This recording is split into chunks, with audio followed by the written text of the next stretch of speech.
in humanitarian context. Over to you, Tom. Great, thanks very much for having me, everyone. Can everybody hear me okay? I talk quite loud, so you should all be fine. This is quite a visual presentation as well, so if people at the back need to stand up or take a look, you should very much feel free to do so. Here's a rough idea of what we're going to cover, a quick overview of what BBC Verify is. Then we're going to do a quiz. It's called Real or Fake, and we do it to high school students across the country, so the standard that I'm expecting from you guys is just like so much higher. Then we're going to talk a little bit through our process of detecting AI-generated videos and pictures in particular, then a little bit about who's spreading this stuff and why, particularly in a kind of conflict context, how we do real footage, and then hopefully just loads of time for questions. If there's time for questions, maybe we can save them to the end, but also if they feel relevant to the stuff that we're talking about, just stick your hand up and we can chat. So a quick idea about what BBC Verify is. It's kind of a specialist team within the BBC that pulls people from all sorts of different parts of the BBC. It was made in about May of 2023. So you've got folks who are specialists in satellite imagery and fact-checking and video verification and AI detection. We get this question all the time. Oh my God, isn't everybody verifying stuff at the BBC? And they are, and it's true. But what I like to tell people is that our verification is typically in areas that are quite hard to verify. And so that either means like parts of the world that are difficult for journalists to get into. Iran is in the news a lot at the moment, but also Gaza, it could be Sudan, other parts of the world. But also areas where it's just very difficult to find out what the truth is. Crime rates in the US, for example, is something that's super complicated for fact checkers because there's all sorts of different jurisdictions that you need to be looking at data from. So those kind of geographical areas, but also just like parts of the news agenda that are quite complicated. We have a kind of outward-facing role, and I'll talk about that in just a second, but we also have a really important inward-facing role. Over the weekend, my phone was buzzing with our folks who are on shift doing video verification, and they're feeding all that to our teams across the BBC. So the news that you see on TikTok, on the news at 10 and 6, online, nearly all of that footage has come through the kind of inward-facing part of our team, and we're kind of a service internally. But we also have an outward-facing role as well. And I think where BBC Verify stands apart is a lot of what we do is really fast turnarounds. It's daily and kind of, 1 or 2 days levels of output. There are some fantastic broadcasters out there. I think we do really good long-term investigations as well. But what I think we really stand apart in is our kind of our on-the-day and our fast turnaround stuff. If you go onto the BBC website, you will see at the top we now have a spot in the index, BBC Verify, and our page looks a little bit like that, and you'll find all of our stuff on there. Okay, we're going to do a real or fake quiz. Is everybody ready? Okay, fantastic. If people at the back need to stand up or take a look, you should do so. I was going to say I kind of in my head thought the screen might be a bit larger, but this is super helpful because one thing that we always have to bear in mind, if you were back where I just left about 40 minutes ago, I have about 3 screens in front of me and I'm zooming in on things and looking closely at things. The vast majority of this content people are just scrolling through on the bus. And you might not even really know what you've seen, you're sort of just left with a general impression of what you've seen. And so we always need to keep and bear that in mind when we're doing this kind of work. So we're going to do like a hands in the air thing. This picture here. Circulating in the last couple of days. If people need to stand up, a couple from the back. It looks like a huge explosion, doesn't it? Some buildings in the foreground. If you think it's real, stick your hand in the air. Who are the real people? I feel as if this is leaning towards, okay, there's a couple of real people. Any more? What's that, like 5 or 6 people? Bearing in mind, we've seen some really dramatic footage in the last couple of days of an oil depot on fire in Tehran. So we've got a couple. How many people think it's fake then? Well, you're off to a good start because it is fake. This is the real image on the left-hand side. There was really a drone, an Iranian missile or drone attack, and that's Erbil Air Base, which is US Air Force Base just on the Iraqi side of the Iranian border. And this is the AI-generated version on the right-hand side. And we'll talk a little bit later on about how we can know and can prove that. What about this picture here? It looks like a jet. It's on the ground. It's on fire. The Pakistan flag on its wing. Hands in the air if you think that's real. Real. A few more than last time. Okay, who thinks it's fake? You guys can't maybe see, I'll move to the other side. Who thinks it's fake? Sort of a little bit 50-50. I've tricked you already. It's actually real but misleading. It was circulating during the border dispute between Pakistan and Israel about, 2 Fridays ago. And this was the claim that Afghanistan had downed a fighter jet inside the Afghan borders. It was actually a picture that was circulating as early as May 2025. So it's an old piece of footage, but it is real. What about this here? It looks like a video of an Iranian missile attack on a US fighter jet. Super dramatic. It got 72.4 million views on Instagram. Huge. What do people think? Real? Hands in the air for real? Nobody thinks it's real. Who thinks it's AI? Hands in the air for AI. I've slightly tricked you again because it's actually from the video game. And we've seen this footage loads in the last number of days.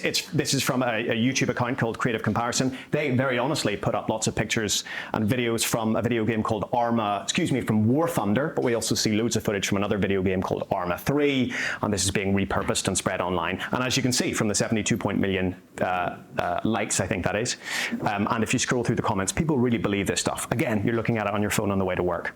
What about this video here? It's a little bit quiet, but you don't need to hear the text, the audio.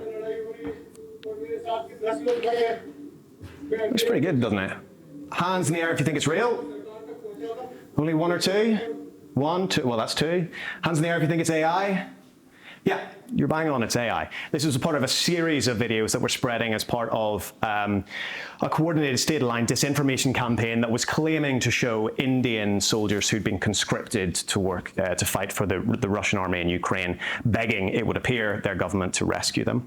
What about this picture here? On the right-hand side there is a US Democratic Congresswoman, Ilhan Omar, standing next to a man who's holding up a water bottle and some money. Could be a fundraising reason that he's doing that, who knows. Hands in the air if you think that's real. I'd encourage you to look at it and just think if you believe that footage. Hands in the air if you think it's real. It's pretty realistic, right? Pretty good.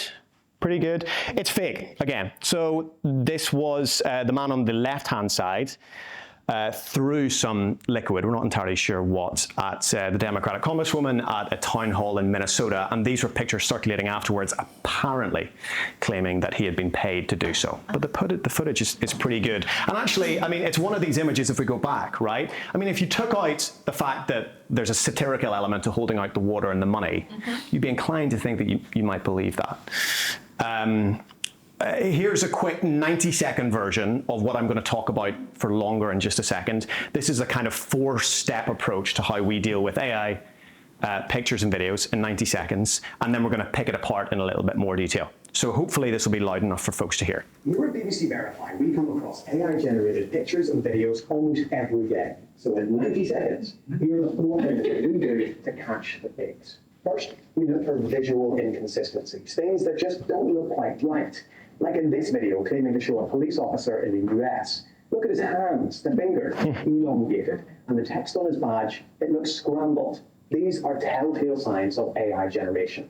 Next up, we look for watermarks. Sometimes these are burned on by the AI generator that made them, like this animated logo for OpenAI's Sora model popping up across the screen, or this symbol for Google's VO generator in the bottom corner. But watch out. Some creators are trying to blur or hide these watermarks. We can also detect digital watermarks, invisible to the naked eye. SynthID is one tool that we use. It's developed by Google and detects watermarks in all content made with Google's AI tools. So when these fake pictures of Venezuelan President Nicolas Maduro in US custody went viral, we used SynthID to check if they were made using Google AI. Up next, find the source, usually by reverse image searching to track down where the picture or video first appeared online. Sometimes we'll trace it back to accounts that openly admit they use AI, or to accounts that are sharing loads of similar fakes, like this TikTok account posting videos falsely claiming to show victims of the war in Sudan. And finally, we speak to the experts. Every day, we're in touch with visual forensics experts and academics to confirm our work and to carry out their own independent analysis. And that's how we detect AI-generated pictures and videos in 90 seconds. Okay, so we're going to go through that in a little bit more detail. I like the microwave noises in it, and I've also noticed that I'm wearing the same thing, which is really embarrassing. It was a Christmas present, and I thought it was quite nice. And we had to record some social videos today, so I always look quite similar. Okay, so here's the thing. Generative AI is basically like high-tech auto-predict. All it's doing, it's fed a load of data, and it tries to build relationships between that data. And then most of you maybe use ChatGPT or Copilot or Claude increasingly. When you ask it to tell you something, all it's doing is trying to predict the next token. That can be a word, but in the case of AI-generated pictures or videos, it's a movement or something that comes across the screen. It's just high-tech auto-predict. And that means that it can really struggle to simulate the kind of complex geometry of hands moving, because they move in quite an unpredictable way. Take a look at this video. claiming to show, this got millions of views in the last couple of days, claiming to show an airstrike, that's a Burj Khalifa in Dubai, claiming to show an airstrike, a couple of F-15s or F-35s there. One of the things that we can use to prove that is AI is these kind of clearly misshapen hands. Over the period of time that I've been with BBC Verify, which is about 10-ish months, when I started out, this kind of stuff we would have said, oh, fantastic, that would have been everywhere, slam dunk. The quality in a really quite short period of time, Sora is a model that's come along, Nana Banana Pro from Google has just transformed this kind of quality. But frequently it's the case that videos like this, and we'll talk about some of the motivation for why people make this in a second, they're just churning this stuff out. So actually, when this, one peaks out and starts to go viral, when it's mass produced like that, we're still starting to see some of those kind of really obvious clues, those visual inconsistencies, misshapen hands. This was a picture back when we started, for example, or when I started the team, a better part of, nearly a year ago now, this kind of stuff would have been really common. It's a picture claiming to show Ronaldo getting married to his wife, finally, as I understand it. And you can see, yeah, hands are absolutely all over the place. So the reason for that is just that generative AI can struggle to simulate that kind of complex geometry. And it does the same thing with text. So this was a picture that got hundreds of thousands of shares at the time, claiming to show a victim of the Bondi Beach massacre in Australia. And as you can see, the picture, if you remove all of the labels, etc., was appearing to show that it was a stage event. You can sort of see somebody appearing to apply fake makeup to this individual, lights and cameras and cars in the background. And one of the things that we're pointing out here is this kind of scrambled design on his shirt. In real life, it looked like this. It was United States Marines and a logo in the middle. And you can also see, incidentally, that he was wearing shorts in real life, and in the fake, he was wearing jeans. But in order to establish that required me, in this case, scrolling through hours and hours of ABC footage to try to find what this man looked like, and to establish that kind of fake, what the real text was on the outside. But that's kind of scrambled text, similar to hands, generative AI can really struggle with. This is another one on the maybe slightly lighter-hearted side. This was footage pictures claiming to show Jeffrey Epstein alive and well in Tel Aviv. And these signs in the background in Hebrew, they don't make any sense. Now, I don't speak Hebrew. I'm not sure how many of you speak Hebrew. So we had to send that to a particular speaker. But if you didn't know, I mean, it looks fairly convincing just in terms of maybe the shapes of some of the lettering, etc. It looks pretty convincing. It makes absolutely no sense. And that's pretty high-tech and sophisticated technology. If you use these image and text generators, video generators, and tell them specifically what you want the text to say, it's normally pretty good at doing it. But when you leave it to its own devices to come up with stuff, it can really struggle. Perfect lighting and framing, I should say it's sort of like too good to be true type framing and lighting. So this was a video, I'll play it in just a second. This was part of a fairly coordinated Russian disinformation campaign trying to encourage young men in Ukraine to flee the country, or if they were already in the army, to flee. This was a man claiming to be the mountains outside Kyiv, sort of sending a message back to other young men in Ukraine. And if we play the video, yeah. I mean, the audio, I don't speak Ukrainian. The audio is pretty good. The lighting is pretty good. Do you really believe that this would be the case, that somebody's going to have a fantastic camera shoot operator up in a mountains outside Ukraine? No, probably not. But again, this is just like mass-produced content. This was part of a fairly coordinated campaign. That was on the less believable end. Some of the other ones of these young men apparently in hotel rooms with their passports fleeing the country were a lot more believable. The pictures of the old women on the bottom there were apparently old Ukrainian women advising young men to leave the country and to look after themselves. So that was part of a fairly coordinated Russian disinformation campaign in around November of this year. And then the final thing, and it's not necessarily that we're seeing loads of this, but it's indicative of one of these weird quirks to do with generative AI, which exists in a black box. And one of the reasons that it's hard to hold AI to account for lots of different reasons is because the way that generative AI works, we can't really see what's going on in there. The entire idea is that the system is establishing relationships itself. One of the unusual things that we're seeing a little bit more of, particularly in the context of conflict and war, is footage. I'll play this in just a second. This is the same video that we saw earlier on. Somebody's taken the AI-generated picture, AI enhanced picture, and turned it into a video. And as you can see, the video looks kind of ridiculous because these fireworks start to appear, right? So that's not particularly believable. What was a little bit more believable, this at the time, this was footage that was filmed on the left-hand side, real footage at the time of the US operation to remove Nicolas Maduro from Venezuela. And somebody had AI enhanced it, in this case with Grok, which is X's inbuilt generative AI platform, and asked it to enhance it and make the explosions look bigger. And in so doing, it generated these fireworks. Now, it's impossible to say exactly why that happens, but it's likely the case that every time you ask AI like this to generate a picture or an image, it's reaching into its training data and trying to find the closest thing that it can and using that to simulate what you've asked it to simulate. And it's likely the case that most of the high quality footage that's fed into this training data will be of fireworks, and that's what it will use to generate explosions. So that's one of the interesting things. I mean, it's not terribly believable, but it tells us something about the way that these generative AI technologies work.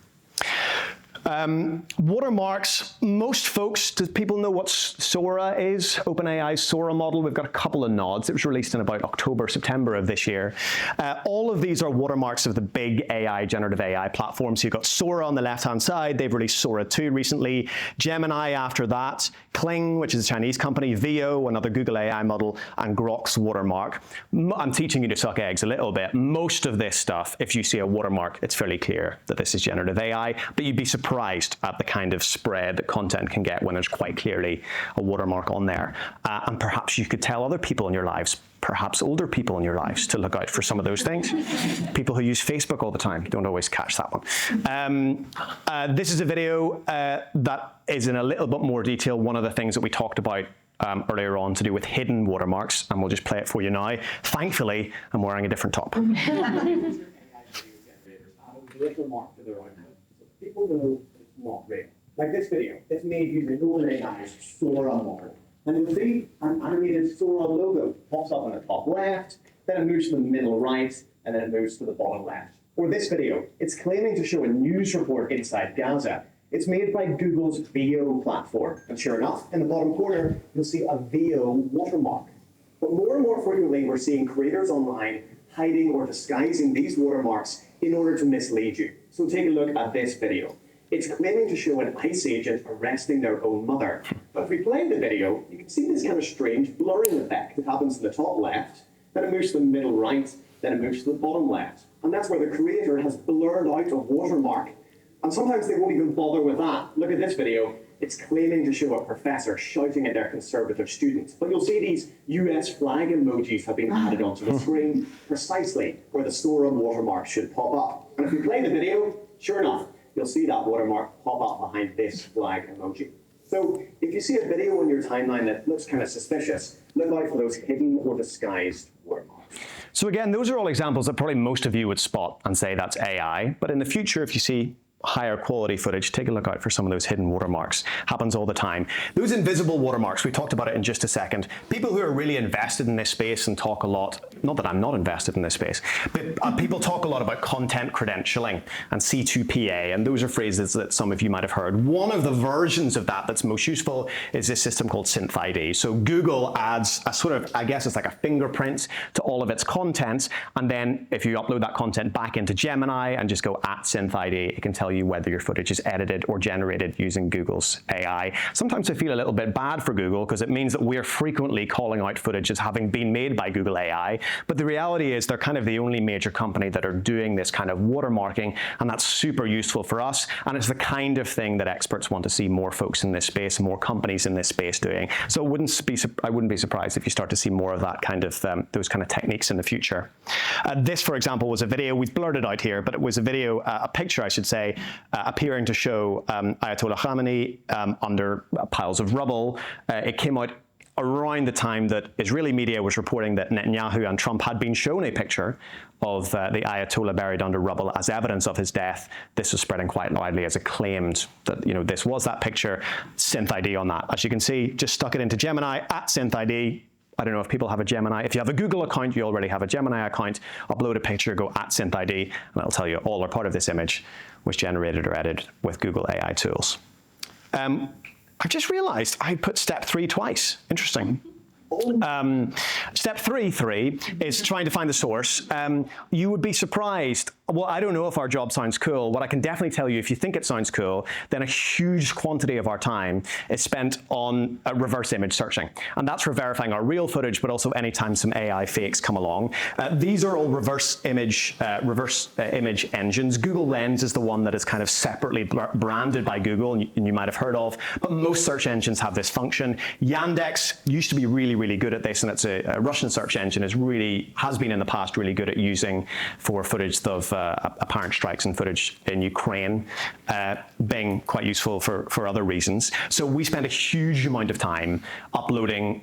If there's a video, we'll take 4 or 5 different frames from a video and upload each and every one and go through. If it's a picture, upload that as well. And we'll spend our time searching through this. So this is the Pakistan jet footage picture that I showed you earlier on. There are only 5 results showing up here. That's because I had to crop it. There are actually hundreds, and we spend a huge amount of time scrolling through all of those and trying to find one that we can pin to a date. And in this case, it was May 2025. And sometimes you will find, I mentioned it there before, that we can trace where this footage first emerged from. The Maduro pictures, for example, were made by, I've blurred out his name, but this guy in the top left-hand corner who claimed who says, openly calls himself an AI video art enthusiast. At the bottom, that's an account that's posting loads of this kind of satire content. I've blurred out some of the expletives in his profile, but he shares lots of that kind of content. And then the one that we saw in the video was The Right Thing AI art, imagining a world where people say the right thing. If we can trace back where this content came from, that's super useful. But as all of you know, this content is then ripped off the feeds of these people and spread onto all different social media platforms without that really important context. And then we speak to experts. This was a video similar. This was 2 Fridays ago, a video claiming to show another jet from the Pakistan Air Force downed in Afghanistan. And as you can see, the expert told us the proportions are way off. There's no way that a F-16 is anywhere near that size. So that kind of stuff is super useful to us as well. I guess that's just like old school asking experts, does this kind of stuff add up? This question of motivation is one that we get all the time, and I totally understand why. We just put out a story at the weekend, particularly looking at X as a platform, which is a real breeding ground for this type of content. X's head of product said last week that 99% of the fake news, AI-generated war videos on their platform were from people who were just looking to game monetization. Loads of these platforms have monetization programs. It's something that I find people don't really know about, or certainly they don't tell me that they know about it. And on X's case, it's called a content revenue sharing. And it means that creators can upload content, and then for all the likes and engagements and shares and follows that you get a result of that, these platforms will pay you money. Meta has the same thing on Facebook. It's also on TikTok, and it's on X as well. And in this case, huge quantities of this footage is just people who are trying to monetize the content. And we mentioned it a little bit earlier, what's making that easier for people who operate these systems of monetization is that these tools, Sora, Google AI, Seedance, Grok, they're so much cheaper and more accessible than they were even a year ago. And you can just form this direct monetization pipeline onto social media. And it's a massive problem for some of these social media platforms. So those videos and fake pictures are shared on sometimes for political purposes and sometimes for non-political purposes. The other half of this then is what we would kind of describe as, let me talk about this just a second. So this is kind of something that we would maybe describe as like tragedy porn. We see this all the time when a major conflict comes along. On the left-hand side, this was a series of TikTok accounts. This is one of maybe 30 different TikTok accounts that we looked at the time, pumping out AI-generated content, apparently showing young children during the time that there was huge amounts of flooding in Gaza. And this content spreading really widely. On the right-hand side, this was a massive issue for months. Fake videos claiming to show victims of the war in Sudan. In most of these cases on TikTok, the people who make them, and we've spoken to a couple of the folks who are behind this in different parts of the world, what they're trying to do is build up enough followers so that they pass a threshold for monetization on TikTok, and then they'll sell on the account to somebody else to use. But this kind of tragedy porn is something that we see all the time. So it's one to keep an eye out for. And then the other half of this is what we might call state-aligned disinformation that's shared for political purposes.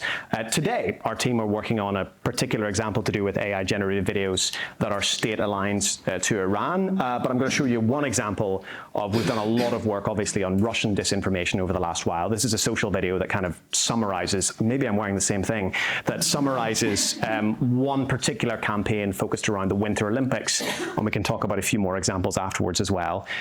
Before that, I'll actually mention this. This was a video AI generated claiming to show a high-rise building in Bahrain burning down. It's relatively convincing, actually, and it was shared by Iranian state-aligned press TV very, very widely as having evidence of the fact that this high-rise in Bahrain was struck by Iranian missiles and drones.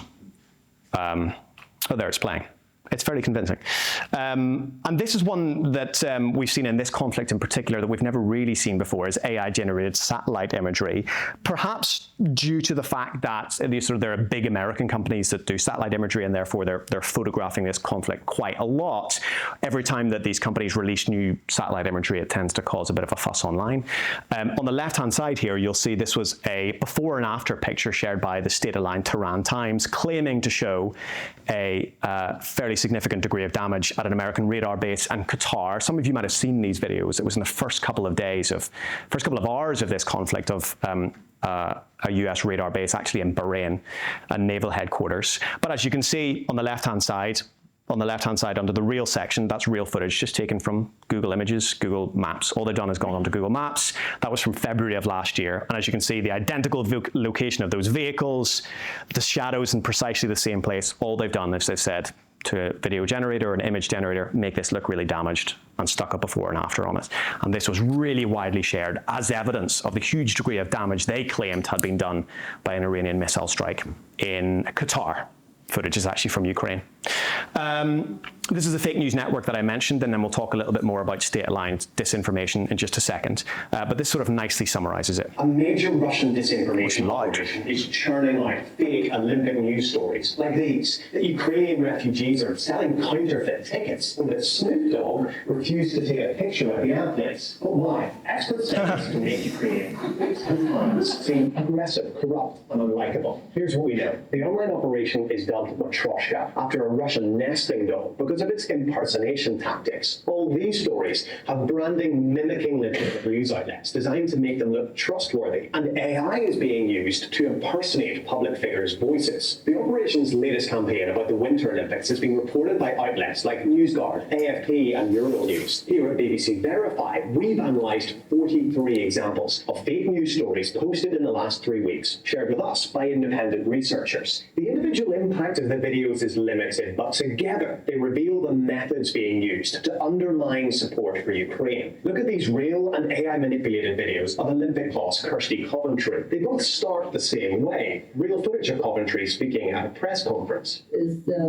that right? A few seconds in, the clip is manipulated. The video cuts to generic footage, and AI is used to create a fake version of Coventry's voice to say this about the Ukrainian team. They behave very aggressively towards other athletes. An expert told BBC Verify that Russia has been using tactics like this to turn Western opinion against Ukraine for years, and the Winter Olympics are an opportunity to target new audiences. Same jumper again. So that gives you an idea of the kind of state-aligned disinformation. So those are the two sort of motivations: monetization for political and non-political purposes, shared on for political and non-political purposes, and then disinformation that is typically explicitly for some sort of political purpose. Quickly, because I'm not sure how long I've been talking for, I want to run over how we verify real footage, because it sort of sets some of this stuff in context. We talked here almost exclusively about AI, and disinformation, a huge part of our job is just verifying footage that is real. The two things that we have to do really basically are geolocation. We're trying to work out exactly where footage was filmed. Sometimes that's really difficult. Somebody can be running down the road midway through a drone attack. We're trying to scan through that footage frame by frame to identify shops or streets or buildings surface, street signs, anything that we can see, and trying to match that to what is available in satellite imagery, or if we're lucky, it might be a part of the world where there are street view services. And then chrono-location is the other half of that, which is just a really fancy way of saying when was it filmed. Reverse image searches plays a really important part there, trying to confirm, is this footage new? Has it been uploaded to the internet before? And then sometimes we can get a little bit more high tech. We might use weather apps or a fantastic service called SunCalc to work out exactly where the sun should be and where that should align with shadows in a particular video. Does that align with the claim of a time that a strike was happening in Gaza, for example? That's been particularly useful. And then obviously our AI checks are super important as well. There you go. Thank you very much.